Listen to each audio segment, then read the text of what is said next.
مبدئيا كده لما تيجي تشوف ملامح النوبيين هتلاقي ان ملامحهم مش شبه سكان نيجيريا او جنوب السودان، يعني مش شديد السمار او ذوي نفس الصفات العرقيه معهم، وفي نفس الوقت هي مش شبه سكان شمال افريقيا او بنفس اللون القمحي والابيض، لكن تحس ان ملامح النوبيين بين البنين، اهي بين البنين دي هي فعلا اصولهم الجينيه. خليك معانا عشان هتكتشف مفاجاه عنهم باخر الفيديو وهيتصحح فهمك بخصوص اصول حبايبنا النوبيين. مبدئيا تاريخ سكان وادي النيل للمنطقه جنوب الصعيد مش مفهوم بشكل كافي في العصور القديمة، وهو متشعب جدا ونقدر حتى نرجع للعصر الحجري بخصوصهم، إلا أنه اختصارا وعشان الناس ما تتوهش مننا نقدر نقسم تاريخ وادي النيل قديما جنوب مصر لجزئين أساسيين.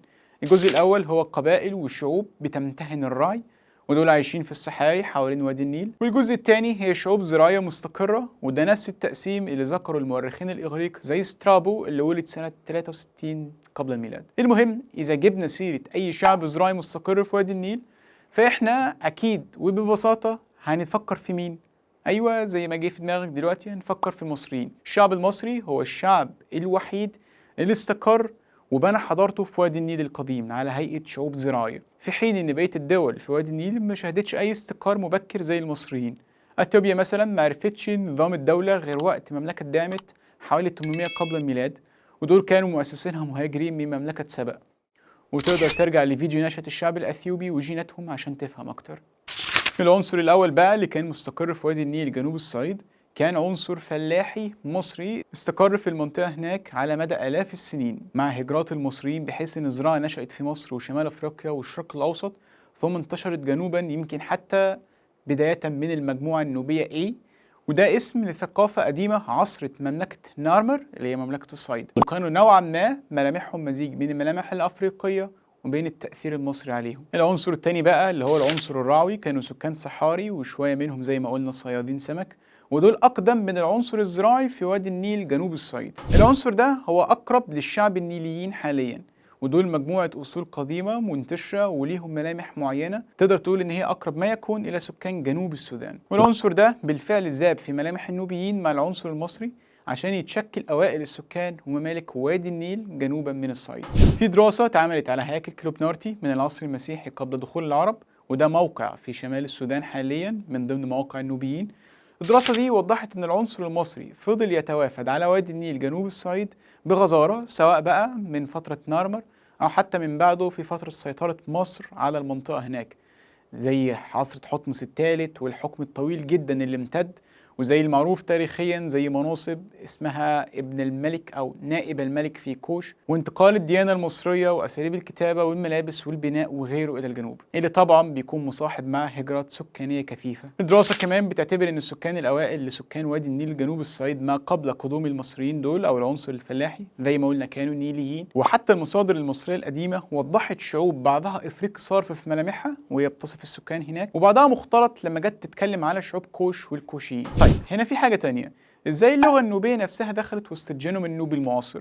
علما ان اللغة النوبية هي نيلو صحراوية، يعني هي لغة تخص العنصر النيلي وليس العنصر المصري، وده غير منطقي بحيث زي ما قلنا العنصر المصري كان هو المسيطر وكان المسؤول عن الهيمنة الثقافية سواء في البناء أو في الملابس وغيره. هنا احنا عندنا رأيين، رأي بيقول إن مملكة كوش رغم إن هي كانت متأثرة بالثقافة المصرية وبالمهاجرين اللي وصلوا لها، إلا إنهم اتكلموا باللغة النيلو الصحراوية من الأول نتيجة أمهاتهم، لأن الزواجات اللي كانت حصلت كانت من ذكور مصريين وامهات نيليات، وزي ما هو معروف الامهات هم اللي بتربي الاطفال وهي اللي بتكبرهم، وده على فكره نفس اللي حصل مع الشعب السواحلي، ودول عباره عن مهاجرين فرس من ايران اتجوزوا سيدات افريقيات بالعصر الاسلامي، ونشأت مملكة قلوة في سواحل شرق أفريقيا رغم أنهم كانوا مسيطرين ثقافيا والأسلوب المعماري والحضارة كانت فارسية، إلا أن لغتهم كانت أفريقية.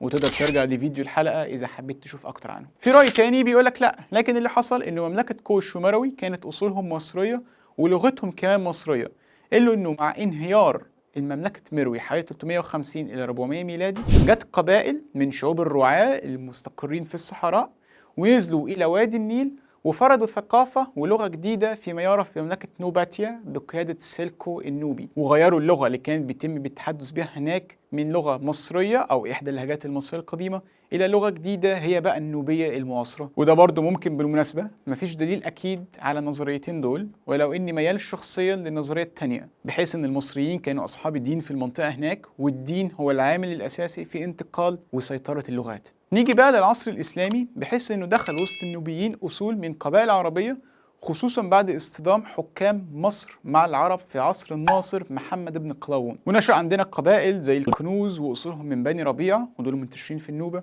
وكمان بدأ يظهر المكون الجيني اللي انبثق منه عرب السودان لاحقا، والمكون العربي يعتبر واضح حاليا وسط النوبيين، ويمكن حتى يوصل للتلت في بعض الدراسات عن السلالات الأبوية عندهم. لكن دول فيما يخص نوبة السودان، بحيث أن نوبة مصر لا يوجد عنهم معلومات واضحة حتى الآن. على فكرة في العصر الإسلامي وصف المؤرخين النوبيين بأنهم عندهم لغتين مختلفتين. فمثلا تقي الدين المقريزي اللي اتولد سنة 1365 قال: فاعلم أن النوبة والمقرة جنسان بلسانين كلاهما على النيل، والنوبة هم المريس المجاورون لأرض الإسلام. وده بيعزز أن نزول قبائل نوباتيا في العصر الروماني هو اللي دخل اللغة النوبية، في حين أنه كان في لغة تانية موجودة في سكان السودان القديم اللي كانوا معروفين باسم المريس، مناطق النوبة. وده لفظ بيخص الأقباط في الصعيدة بالمناسبة. لفظ المريس ذكره المؤرخ وهب بن واضح اليعقوبي سنة 850 ميلادي وقال: وعجم مصر جميعا القبط، فمن كان بالصعيد يسمون المريس، ومن كان بأسفل الأرض يسمون البيمة.